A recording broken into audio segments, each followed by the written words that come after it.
ഞാനിപ്പോൾ സംഭവ സ്ഥലത്ത് എത്തിയിട്ട് നമുക്ക് ലൈവ് ലഭ്യമാണെങ്കിൽ നമുക്ക് പ്രതികരണങ്ങളിലേക്ക് പോകാമെന്നാണ് തോന്നുന്നത്. കാരണം ആ ഒരു സമയത്ത് ഇവിടെ ഉണ്ടായിരുന്ന ആളുകൾ എന്നോടൊപ്പമുണ്ട്.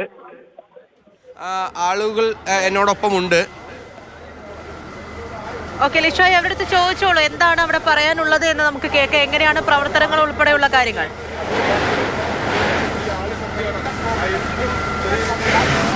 അതായത് ഈ എപ്പോഴാണ് ചേട്ടാ സംഭവിച്ചത്? 6:35.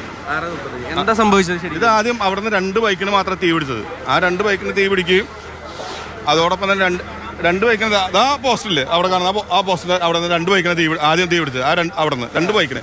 ആ സമയത്ത് ഫയർ എക്സ്റ്റിങ്ക്വിഷർ എന്തെങ്കിലും സാധനങ്ങൾ അവരുണ്ടെങ്കിൽ ഇവരുടെ കയ്യിലുണ്ടായിരുന്നെങ്കിൽ ഈ റെയിൽവേയുടെ എന്താ പറയുക പാർക്കിൻ്റെ അനാസ്ഥ തന്നെയാണ്. എന്തെങ്കിലും സാധനം ഉണ്ടായിരുന്നെങ്കിൽ അത് ആ 2 വണ്ടി എടുത്തിരുന്നെങ്കിൽ ഒരു പക്ഷേ ഇത്രയും തീപിടുത്തം ഉണ്ടാവില്ലായിരുന്നു.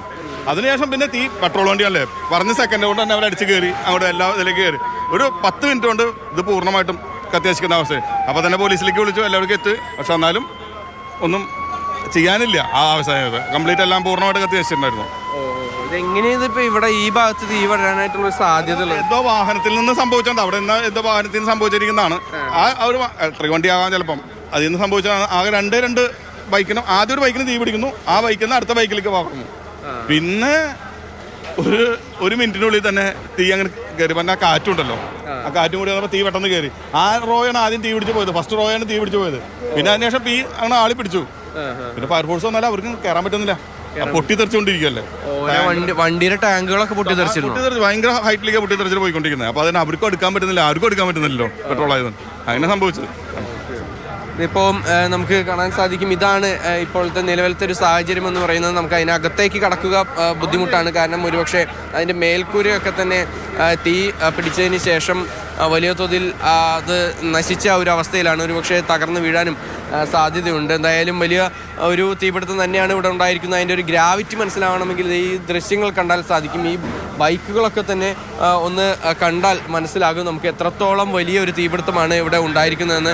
ബൈക്കിൻ്റെ ഇരുമ്പ് ഫ്രെയിമുകൾ ഒഴികെയുള്ള എല്ലാ സാധനങ്ങളും പൂർണ്ണമായും കത്തി നശിച്ചിട്ടുണ്ട്. അതായത് ഇതിന് പല ബൈക്കുകളുടെയും സ്കൂട്ടറുകളുടെയും ടാങ്കുകളൊക്കെ തന്നെ പൂർണ്ണമായും പൊട്ടിത്തെറിക്കുകയൊക്കെ തന്നെ ഉണ്ടായി എന്നുള്ളതാണ് നമുക്ക് ഇവിടെ നിന്ന് ദൃക്സാക്ഷികളിൽ നിന്ന് മനസ്സിലാക്കുന്നത്. റെയിൽവേ പാർക്കിങ്ങിൻ്റെ ഉള്ളിലാണ് ഇവിടെ. നേരത്തെ സംസാരിച്ച ആ വ്യക്തി പറഞ്ഞതുപോലെ തന്നെ ആദ്യഘട്ടത്തിൽ ഒന്നോ രണ്ടോ ബൈക്കുകൾക്ക് മാത്രമാണ് തീ പടർന്നു പിടിച്ചത്. പിന്നീട് ആ തീ പൂർണ്ണമായും മറ്റിടങ്ങളിലേക്കൊക്കെ തന്നെ ആളി പടരുകയാണ് ഉണ്ടായിട്ടുള്ളത്. അതായത് ആദ്യത്തെ ആ ഒരു തീ വന്ന ഒരു സമയത്ത് ഏതെങ്കിലും തരത്തിൽ ഇവിടെ ഫയർ എക്സ്റ്റിങ്ക്വിഷറോ എന്തെങ്കിലും ഉണ്ടായിരുന്നെങ്കിൽ അത് ഇത്രയും വലിയൊരു തീപിടുത്തത്തിലേക്ക് ഒരുപക്ഷെ പോകുമായിരുന്നില്ല എന്നുള്ളതാണ് ഇവിടെ ഉള്ള ദൃക്സാക്ഷികളൊക്കെ തന്നെ എന്തായാലും പറയുന്നത്. എന്തായാലും വലിയ തോതിലുള്ളൊരു ആശങ്ക ഒരു കുറച്ച് നേരത്തെങ്കിലും ഇവിടെ ഉണ്ടായി. അതാണ് ഇവിടെ ഏറ്റവും പ്രധാനപ്പെട്ട കാര്യം. മാത്രമല്ല ഇവിടെ ഒരു തരത്തിലുള്ള സുരക്ഷാ സംവിധാനങ്ങളും ഈ ഒരു ഇവിടുത്തെ പാർക്കിങ്ങിൻ്റെ പര്യാപ്തത കുറവൊക്കെ തന്നെ നമ്മൾ നേരത്തെ വാർത്തയൊക്കെ തന്നെ ചെയ്തിട്ടുള്ളതാണ്. അന്ന് നമ്മൾ ദൃശ്യങ്ങളിലൊക്കെ തന്നെ കണ്ട ഒന്നുമില്ലാതെ വലിയ തോതിൽ പാർക്കിംഗ് ഫീസ് പിരിക്കുന്ന ഒരു കാര്യമാണ് ഇവിടെ ഉണ്ടായിരുന്നത്. അപ്പോൾ അത് തന്നെയാണ് ഇവിടെ മറ്റ് ഒരു തരത്തിലുള്ള ജീവനക്കാർ പോലും കൃത്യമായി ഇടപെടുകയാണെങ്കിൽ ഒരുപക്ഷെ ഫയർഫോഴ്സിന് വന്ന സമയത്ത് അവർക്ക് ഇടപെടാനായുള്ളൊരു ബുദ്ധിമുട്ടുണ്ട്. കാരണം മറ്റൊന്നുമല്ല, അത്രത്തോളം വലിയ ഒരു തീ ആളി പടർന്ന് പിടിച്ചിരുന്നു ആ സമയത്ത്. അതുകൊണ്ട് തന്നെ ആണ് ഇത്രയും വലിയ രീതിക്ക് ഈ തീ പടർന്ന് പിടിക്കാനുള്ള ഒരു പ്രധാനപ്പെട്ട കാരണം എന്ന് പറയുന്നത്. എന്തായാലും ഈ ഒരു ഭാഗത്ത് ഇതിപ്പോൾ നമുക്ക് ദൃശ്യങ്ങൾ കാണാം. ഇത് റെയിൽവേ സ്റ്റേഷൻ പ്ലാറ്റ്ഫോമിനോട് ചേർന്നുള്ള ഒരിടമാണ്. ആ പ്ലാറ്റ്ഫോമിനോട് ചേർന്നുള്ള ഇടമായതിനാൽ തന്നെ ഈ വലിയ പ്ലാറ്റ്ഫോമിൻ്റെ അടുത്തേക്കും അല്ലെങ്കിൽ തന്നെ ആ ഒരു ഇലക്ട്രിക് ലൈനിലേക്കും ഒക്കെ തന്നെ പോയിരുന്നെങ്കിൽ ഒരുപക്ഷെ വലിയ ഒരു ദുരന്തം ആയി മാറുമായിരുന്നു.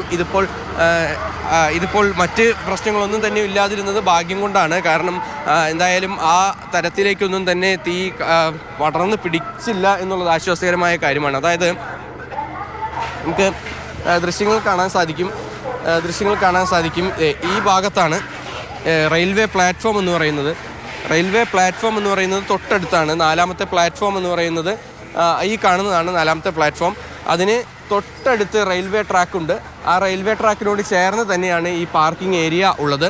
ഈ പാർക്കിംഗ് ഏരിയയിലാണ് വലിയ തോതിൽ തീപിടുത്തം ഉണ്ടായത്.